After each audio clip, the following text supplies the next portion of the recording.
This is the Seven Figure Standard Podcast, hosted by Arash Vasugi and Mikey Stiller, with mindset and strategies to help you break through and create personal freedom. Hello, and welcome back to the Seven Figure Standard Podcast. I'm Mikey Stiller, joined by my co-host, Arash Vasugi, and we're so thrilled to be back with you for another episode. Today, we're going to get into an amazing topic. We're going to talk about belief. You can't create anything magnificent without a strong belief, but belief is also a little bit tricky because you can trick yourself into believing that you have belief on a conscious level when you really don't have it on a subconscious level. So, Araj, I'm really excited to get your take on this. And I'd love to start just by, how did you get your belief? I think it goes back to an episode we did a couple of weeks ago about association. My belief came from somebody and some buddies who were much further than I was. And it really becomes contagious. You pick up their belief along the way. And that's why it's so important. I had a certain level of belief in myself, but if you looked at my results, I was losing. So it wasn't a great belief. But there was something that I can look back now and be like, I was never that person who was like, I don't believe in my abilities at 100% level that I didn't believe. I just, what changed the game for me is I've been very transparent about it. I changed my associations of who I associated with. And that started with books. That's where it first started. I gained belief from reading books. And I remember I read Think and Grow Rich for the first time. And I said, oh, just pick a number. And I believed it because I thought I was really good, probably my whole life, really unconsciously, of accepting ideas. And so I started reading high achieving, high performance books. And I think that's where my belief started that I could do something more. I know that's where it started. I don't think. And then I started listening to, this will outdate me quite a bit, but I started listening to CDs. And I was in outside sales at the time, and I would just be listening to CDs on performance, personal development constantly. Well, that increased my belief. Now, my results didn't change yet because I never transferred it. But that was the starting point of me around belief. See, I always tell people this. I can tell you looking back, it's easy to be great when you're around a lot of great people. And I think that's where it started for me, where I started changing the types of people I was around. And I started investing in myself significantly in time and money and putting myself in those environments. And that's where my belief started. Mike, I remember when I first met my mentor, he said to me, you don't need to believe this. You just need to believe that I believe I can show you how. And so I put all my faith into his belief. And I always tell our clients to do the same because I know if they do what I tell them, they're going to win. And it almost felt like for me, it took this pressure off of me. Like, okay, you don't have to do this by yourself. And that's why I think environment and association is so critical. So for me, that's where it was. I really love that. And I can relate to that so much. I'd like to know, how much do you think that belief translates to your comfort zone? Meaning, I feel like you can only have as much belief as you are able to within your comfort zone. And once you step out of your comfort zone, your belief level grows a little bit with each step outside you go. What are your thoughts on that? Yeah, I agree with that because certain people don't go out of their comfort zone because there's their level of belief. They want to play it safe. They want to play not to lose.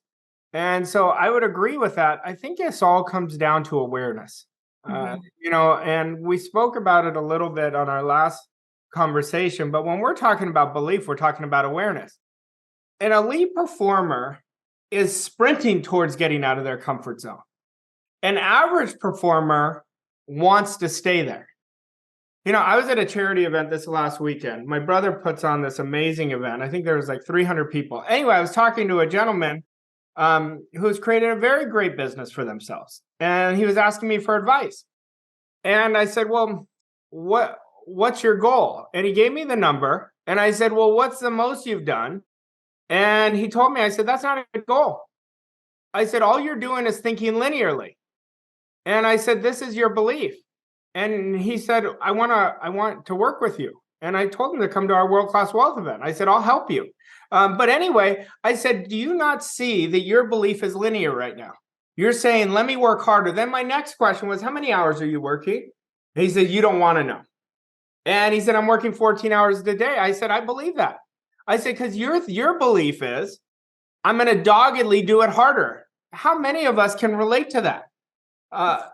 Growing up, we've been trained with this belief, the harder you work, the better you're going to get. And it's the biggest fallacy.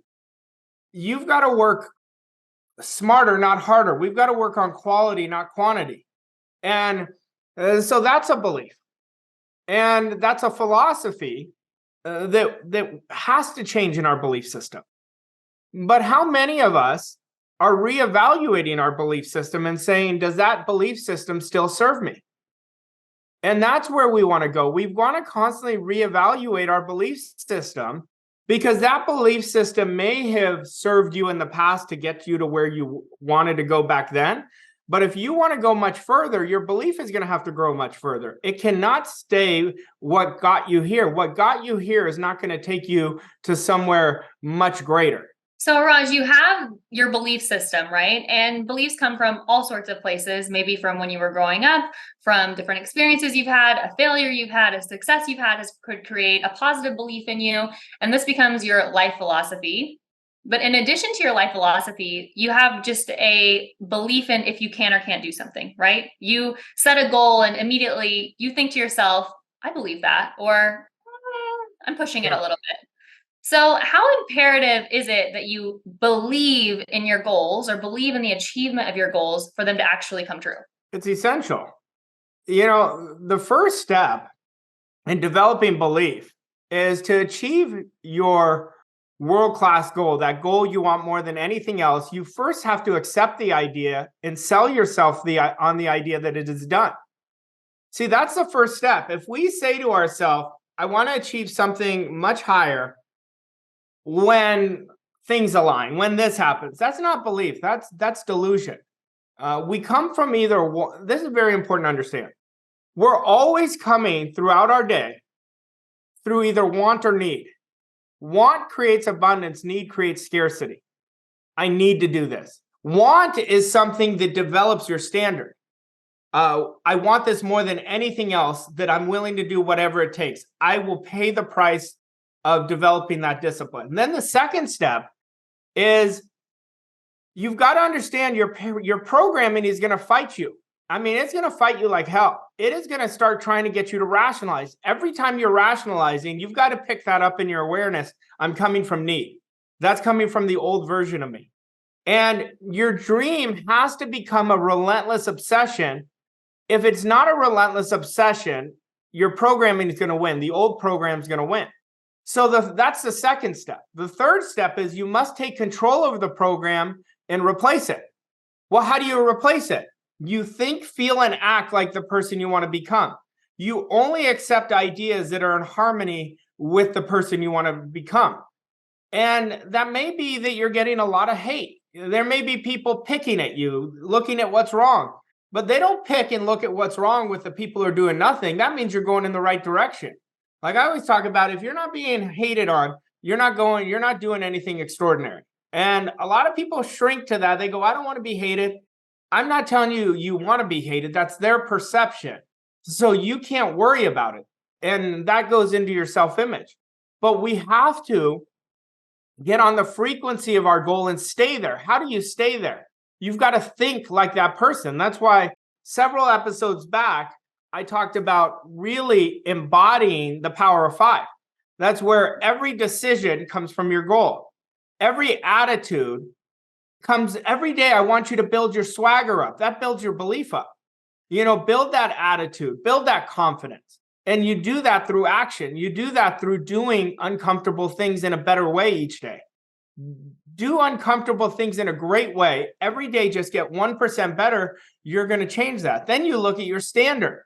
Are you dropping? Well, that's not a standard. Remember that. Anytime you drop, that's a program, not a standard. Standards is our commitment. It's our code of ethics. Then you look at your identity.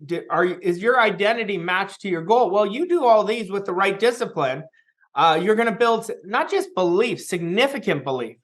But the great thing about belief is we want to really write down things that we never believed before, then we did it. Like go back to those experiences and write them down, because every time you doubt yourself, you could look back at it and say, well, I doubted myself here, but I still did it.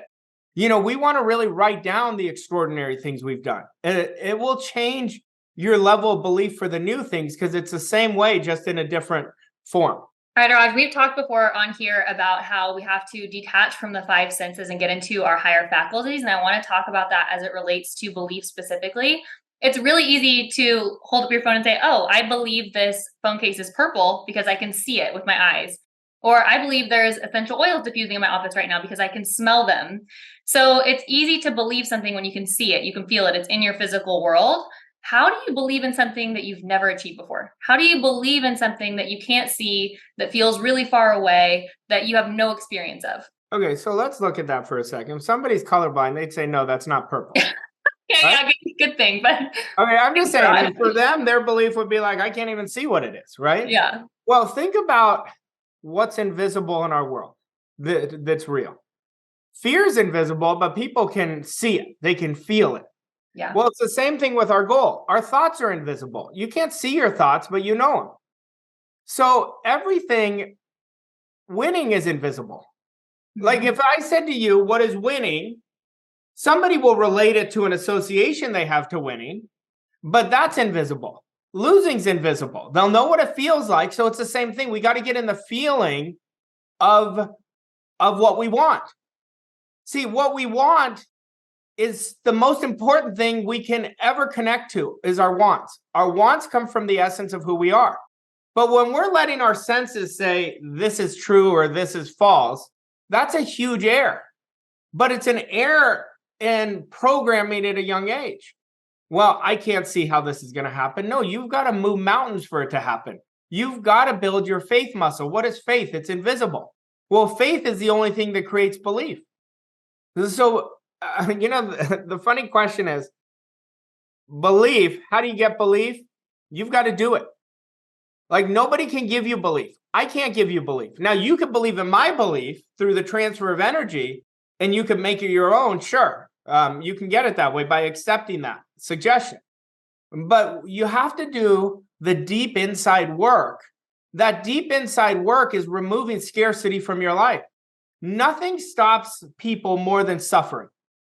They're accepting the idea of suffering. They're constantly seeing what's wrong.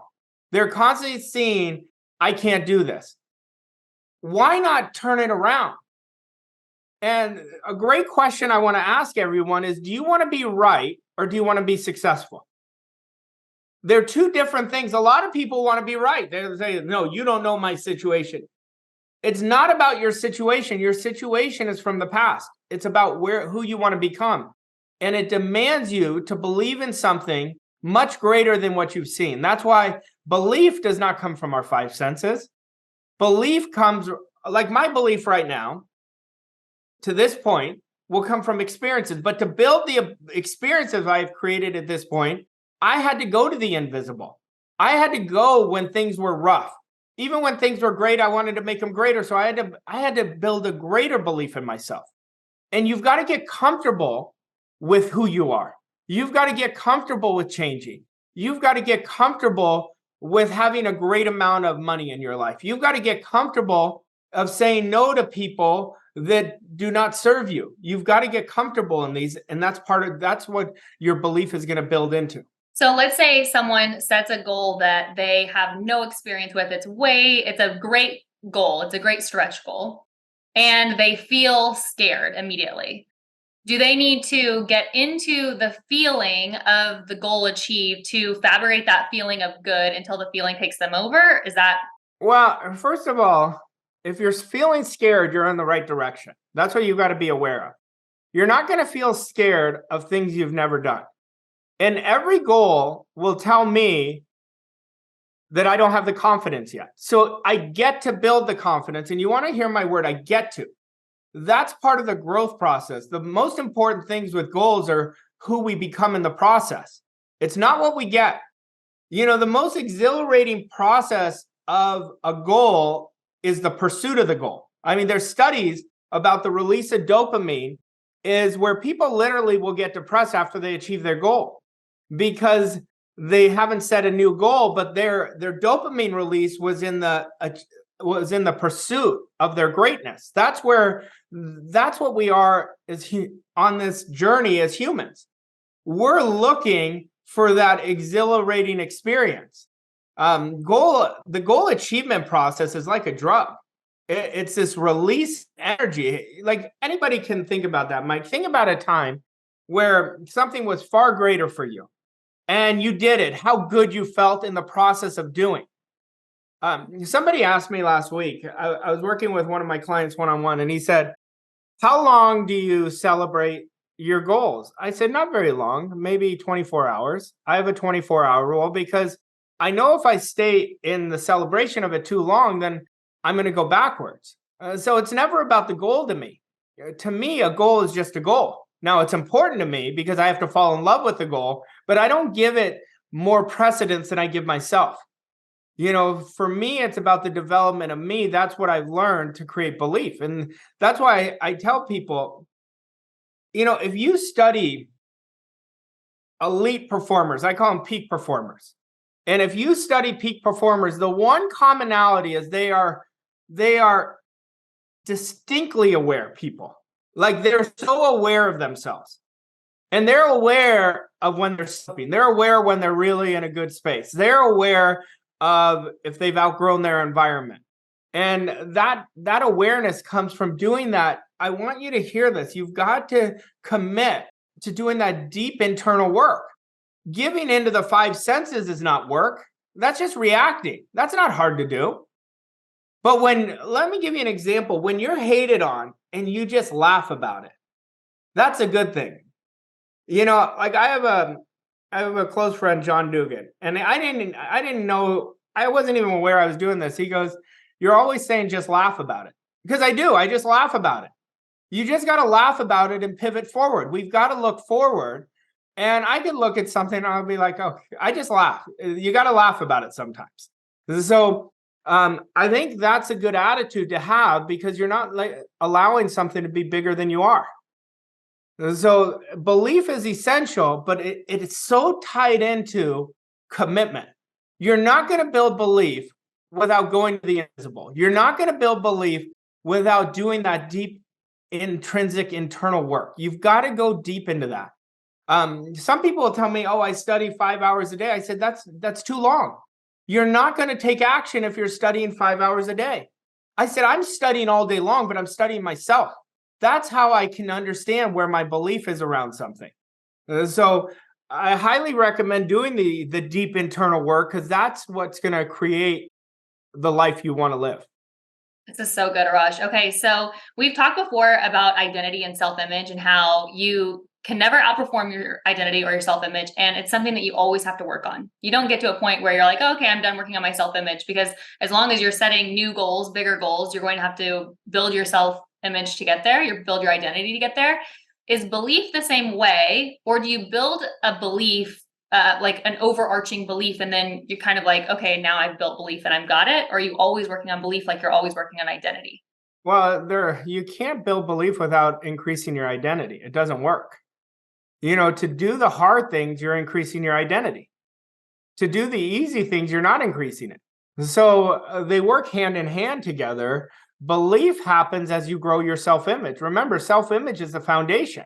You have to, I said it earlier in step one. I said, the first thing you have to do is you have to sell yourself on the idea that it's a done deal. When you set a goal, you're not going to the goal, you're coming from the goal. It is done. Now you never think about it not happening. You don't think about being separate from it. Everything you do comes from the goal. Every action, every thinking pattern, everybody in your association who is growing you. And you don't want to be intimidated by the goal. You don't want to be intimidated by other people's success. You want to learn from them.